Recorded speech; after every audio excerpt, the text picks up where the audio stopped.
Alright, this match right here, we have this dude, Mark Franciscuti.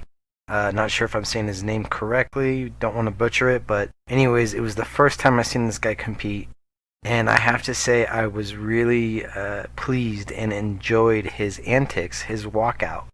So he came out with the Darth Vader outfit on, had the Darth Vader film going before he came out, and it was the particular scene in Star Wars where Darth Vader's just tearing it up. And then he came out and he had some props. He had his little laser sword and his cape and his mask.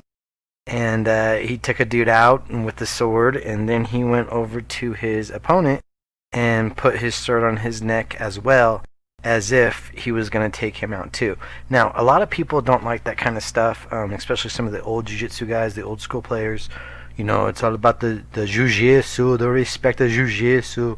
But I think in this format, particularly with Fight to Win seems to be kind of like the promoter calls it the party of jiu-jitsu, right? That whole kind of thing, the fun stuff. So I think it's totally appropriate.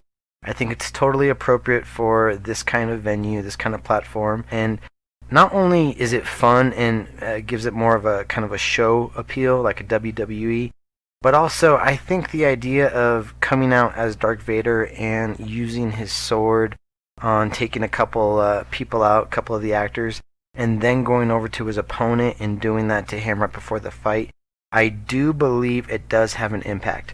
No matter how much you want to say, oh, it's just a show, blah, blah, blah, I think it's a mental mind, you know what.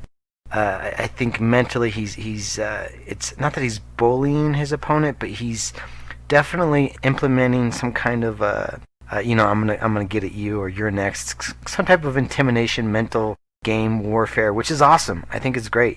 So he came out, and right away they started off. He was inside his opponent's guard, and the weird thing about it was the whole time Mark was inside Caleb's guard, Mark wouldn't even look at him.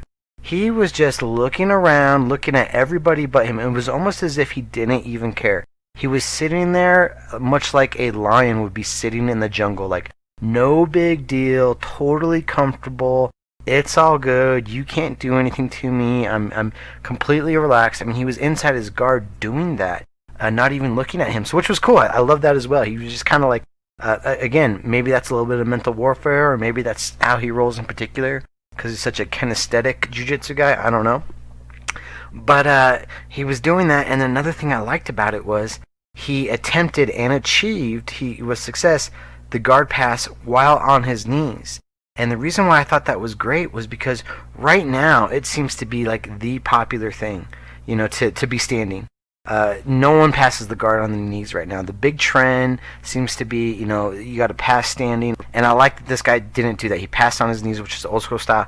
And the way he did it as well, if you watch some of the old school Joe Moreira instructional tapes, Joe Moreira talks about staying on your knees, and every time an opponent moves their hips, they shrimp left or right and go for arm bars. That's when they open up their guard, and that's when you take your arm out and go for the pass. And that's exactly what this guy did. He stayed cool, looking around, no big deal, it's all good. And once the guy started opening up his legs on the bottom, once started opening up, Mark just, boom, pulled one arm out, went to do a underhook, and it passed with one leg staying inside right here.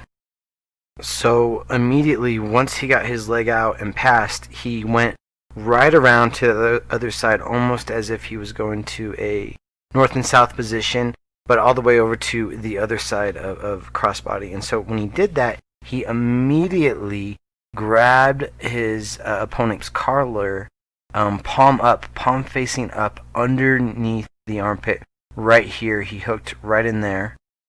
And the reason why his grip right there is so important, because this is what set up the end. This was the beginning of the end right here. That palm up grip behind the collar, behind the neck, boom, right there. And then all he has to do right now is grab the collar and do an elbow down and bring the elbow down to the ground for the choke. And that was just it. So I love it. Right when he passed, he went right into the choke.